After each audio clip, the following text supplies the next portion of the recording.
As you can see from the title of this video, this tutorial is about the basics of stoichiometry. Stoichiometry is the next logical progression in the steps of working with compounds and elements. To this point, what we've done is look at elements individually, learned about their properties. Looked at what happens when two elements come together, forming compounds.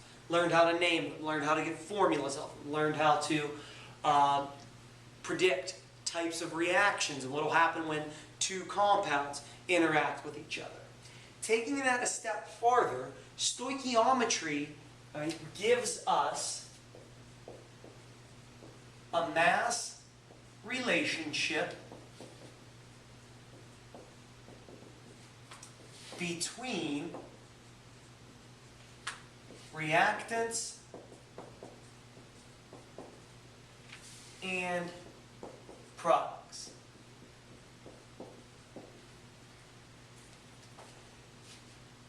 Stoichiometry is one of these things in chemistry that you see that shows up everywhere in your everyday life without you realizing it. For instance, how is it that doctors know what dosages are effective at taking care of certain illnesses? Why is it that 2 aspirins gets rid of a headache, but 50 aspirins runs the risk of going to the hospital?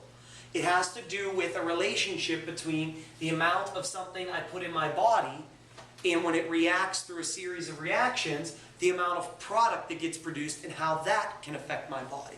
So the reason that 2 aspirins will lead to maybe getting rid of a headache is it causes a series of reactions that releases something called serotonin, and then the correct amount of serotonin can get released with other products being in a minimal fashion that aren't at risk to you.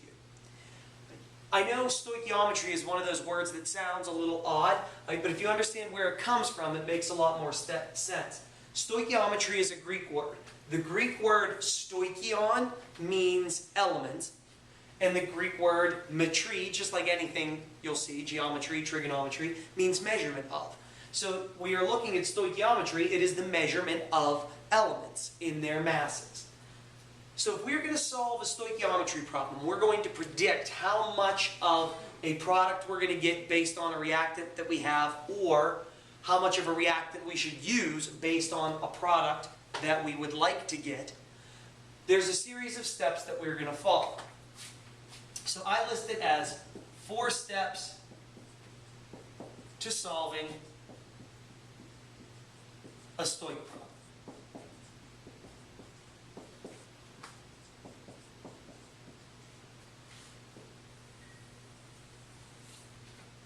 Now, you will see me abbreviate stoichiometry as stoic a lot just because you get tired of saying it. Step number 1 is to write the problem. And what I mean by that is, what do I know, / question mark, what am I looking for? Step number 2,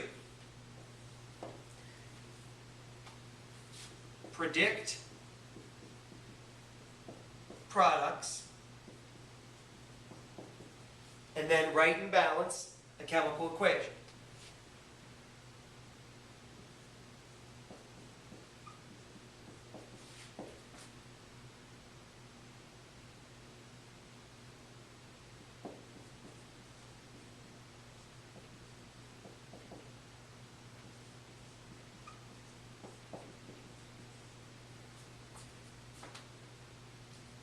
Step 3,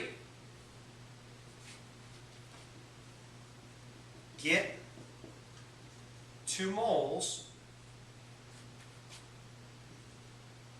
as quickly as possible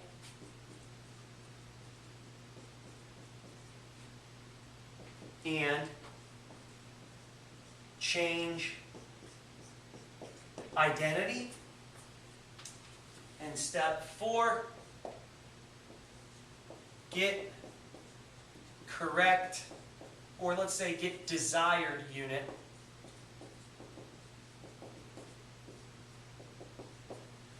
and check significant figures. So we'll try to follow these 4 steps. What is it that I know? What is it I'm trying to follow? Predict my products and write and balance an equation, exactly what we just spent all last chapter doing. Get myself to moles as quickly as I can. Sometimes it'll be as simple as going grams to moles off the periodic table. Sometimes you'll have to do a different type of problem. All right? And as we learn, the phase will affect things, like are we working with a gas, a liquid, or a solid. You'll learn how we can get to moles in different ways. Change identity. The only way we can change identity from one substance to another is by using something called the mole-to-mole ratio. So if I'm not in moles, there's no way I can change identities. Switch from, say, potassium carbonate to potassium chloride. And then lastly, get the desired unit, what it is that I'm looking for, and then watch your sig figs. So if we take a look, we'll do 2 examples together on this one. Right, the first question says, if 50 grams of calcium carbonate is decomposed, how many grams of calcium oxide will be produced? So the first thing I'm supposed to do, right, is write the problem. What do I know? What am I looking for? Well, from looking in the question, it looks to me that I know I have 50.0 grams of calcium carbonate, CaCO3. I don't know anything else, so I just know that one thing. What am I looking for? Well, I find my question word, which is how. How many grams, so I'm looking for question mark grams, of calcium oxide, CaO, will be produced? So there's step 1. I list what I know, I list what I'm trying to find. Step 2 says predict the products and write and balance an equation.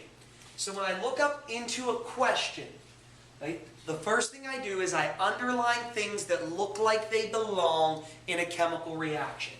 And if I were to do that, I'd say calcium carbonate is something we've seen in a chemical reaction, and so is calcium oxide.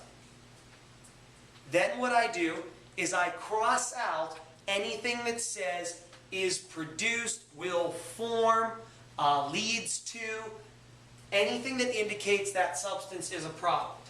And sure enough, right next to calcium oxide is the word will be produced. So that is not a reactant. That means the only reactant I have is calcium carbonate.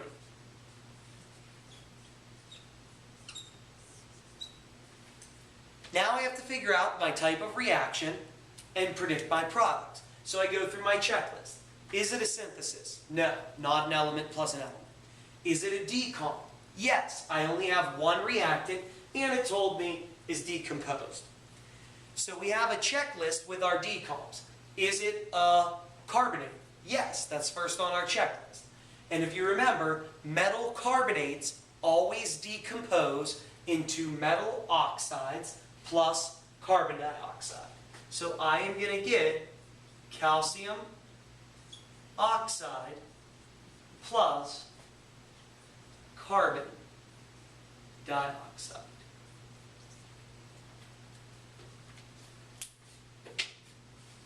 Now I need to write and balance my equation. Calcium carbonate is CaCO3, because it was a symbols and charges and cross it, plus 2 minus 2, cancel out. Same thing with calcium oxide. Ca is a plus 2, O is a minus 2, cross and reduce, so you get CaO. And carbon dioxide is a prefix compound, so we write what we see, CO2. As you look, what you'll find there is that that equation is balanced with coefficients of 1. 1 Ca, 1 Ca, 1 C, 1 C, 3 O's, 1 plus 2 more O's is 3 O's. Now I move on. Get moles as quickly as possible and change ID. So I start with what I'm given, 50.0 grams CaCO3. The first thing I want to do, and I'll always do bracket problems for these, is get myself to moles as quickly as I can. Which means I put grams, CaCO3 on the bottom, and moles, CaCO3 on the top. Remember, anytime we do a conversion like that, one goes with moles, And to get grams of CaCO3, I have to add them up off the periodic table. And if I take Ca plus C plus 3 times O, I will get 100.09 grams of CaCO3. So now that I'm in moles of calcium carbonate, here is where I can change identity. And you can only change identity in a mole-to-mole ratio. So I have to put mole CaCO3 on the bottom, and then I put what I'm looking for on top, which is calcium oxide. Now, I cannot put ones necessarily next to moles automatically. Here is the only case where you will not put a 1 next to moles in a bracket problem. In the mole-to-mole ratio step, you always look to the balanced chemical equation to see what that ratio should be. And whatever the coefficient is in front of that compound, that is the number it gets. So you find CaO, and CaO has nothing there, which means it happens to be a 1. Same thing with CaCO3. So those are not 1s because they're always 1s. They are 1s because there are coefficients of 1 in front of it. If this had a 2 here, that means this would have been a 2. Right? And we'll do examples like that soon. But for now, these happen to be 1s just because of the way the equation. So now I got myself into the substance that I'm looking for, CaO. Now I just have to get the desired unit of it. Right? I'm into CaO, but I need grams of it, not moles. So I have to do one last step where I put mole CaO on the bottom, grams CaO on the top. 1 goes with moles here, again, because it always gets a 1 unless it's the mole-to-mole ratio. And then to get grams of CaO, I take Ca off the table, plus O off the table, which I'm pretty sure is 56.08. Now it's a matter of just getting the right units and sig figs. So if you notice, everything cancels except for grams of CaO, which is what I was looking for. And then I use my calculator to get myself a number. So 50.0 divided by 100.09 times 56.08. And my calculator says 28.0147. So we take a look at sig figs. 3 here, 5 here, 4 here. None of those 1s hurt me. So that means I get 3 in my answer. So 28.01 will just stay 28.0 grams. So now we get really specific. I would know that if back in the lab I gave you 50 grams of calcium carbonate powder and I had you heat it up, that if you did this reaction correctly, at the end, 28 grams of CaO powder should remain and the rest should have left as carbon dioxide. And I could use this to test your effectiveness in lab. The closer you are to that 28.0, the more efficient you're being with your laboratory procedures and solving for what you're looking for. And so that's a generic Stoich problem. Take what you're given, write and balance a chemical equation, convert to moles, change identities, get to the unit that you're looking for. Let's take a look at one more. Example 2 says, what mass of potassium chlorate does it take to produce 30.0 grams of oxygen in a decomposition reaction? Right, what mass of potassium chlorate does it take to produce 30.0 grams of oxygen in a decomposition reaction? So with this type of problem, right, the idea is a little more on the pharmaceutical end. I know, for instance, that for my body to kill cancer cells, that I have to produce a certain amount of a chemical that will destroy that cell. So how much chemo do they know to give me? Because chemo is very dangerous. Chemotherapy is a chemical way of fighting cancer. So the idea is, well, if I give somebody too much chemo, it'll kill them. Right? If I don't give them enough, the cancer won't be held at bay. So what they need to do is figure out how much chemo is needed to produce the right effect. And this is what this problem does. It doesn't ask me how much of something's going to get produced. It tells me I need this much to be produced. how much should I start with? The good news is you solve it the same way. First thing we do is we write the problem. What do I know? What am I looking for? Well, I know I've got 30.0 grams of oxygen. Remember, oxygen is a Hover. What am I looking for? What mass of potassium? Mass is always grams, and potassium chlorate is KClO3. Step 2, write and balance an equation. So I go up into the problem and I underline things that look like they belong in an equation. Potassium chlorate gets underlined, oxygen gets underlined. Would either of those cross out because it says produces next to them? Yes. Oxygen would get crossed out because it says produce oxygen, which means my only reactant is potassium chlorate.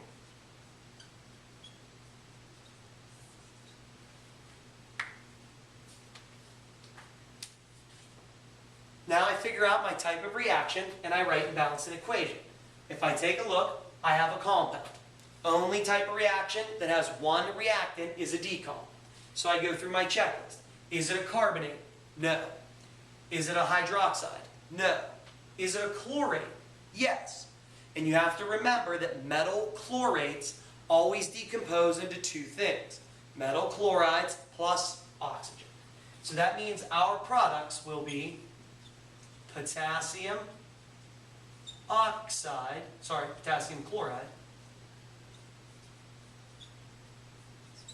plus oxygen.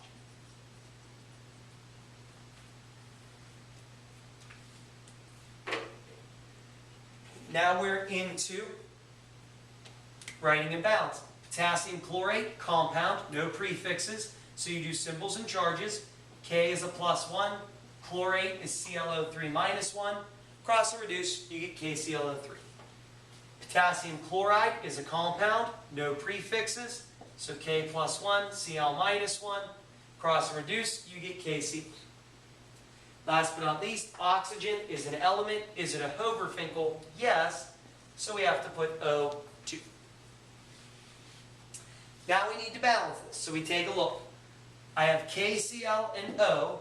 KCl and O, so we're good there. 1K, 1K, 1Cl, 1Cl, 3 O's, 2 O's. Because O is the last element to be balanced, which it should be, right, I can either do the half method or I can get myself to the least common factor. So if I have 3 and 2, right, the least common factor would be 6. To get this side to 6, I'd put a 2. 2 times 3 is 6 O's. To get this side to 6, I put a 3. 3 times 2 O's is 6 O's. Now I have 2 K's and 2 Cl's, so to fix that, I put a 2 there. Now I'm into step 3. Step 3 says, get to moles as quickly as possible and change identity. So I start with what I'm given, which is 30.0 grams of O2. To get to moles as quickly as I can, I put grams on the bottom, moles on top. 1 goes with moles, because moles always gets 1 when it's gram to moles. And then to get grams of O2, I go to the periodic table and take 2 times O, which would be 32.00. Once I'm in moles, I change identity. I change from O2 to what I'm looking for. So I put mole O2 on the bottom, and what I'm looking for is always my question mark. I'm looking for KClO3. So moles, KClO3. Anytime I'm looking for the mole-to-mole ratio, I always have to go back up into my balanced equation. And when I do these in class, I always have a different colored marker that matches the equation. So to get the number in front of KClO3, I find KClO3.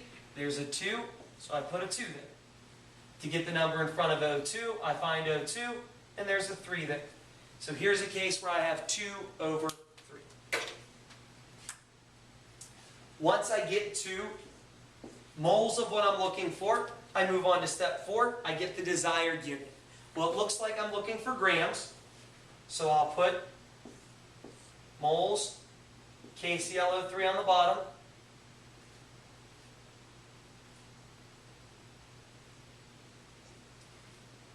and grams, KClO3 on the top. 1 always goes with moles and a mole to gram. And then to get KClO3, I'll add them up off the table. K is 39.10, Cl is 35.45, plus 3 times O gets me to 122.55 grams KClO3. Now I just need to get myself a number answer and watch my units and sig figs. So I take 30.0 divided by 32.00 times 2 divided by 3 times 122.55. My calculator says 76.59375. So if you take a look, 3 sig figs here, 4, doesn't hurt, doesn't hurt, doesn't hurt, doesn't hurt, 5. So I get 3 in my answer, so 76.59 will be 76.6, and then my unit that's left is grams KClO3. So stoichiometry, right, is really just this bottom step, right? Getting yourself moles, changing identities, getting the desired unit. That's the mass-to-mass relationship.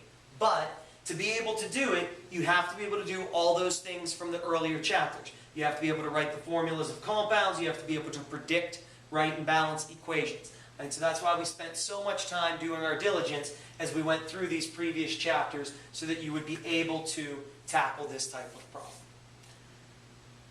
Hopefully this sorted out any problems you may have been having. If it didn't, please come in and ask for some additional help or watch further videos where we do additional examples.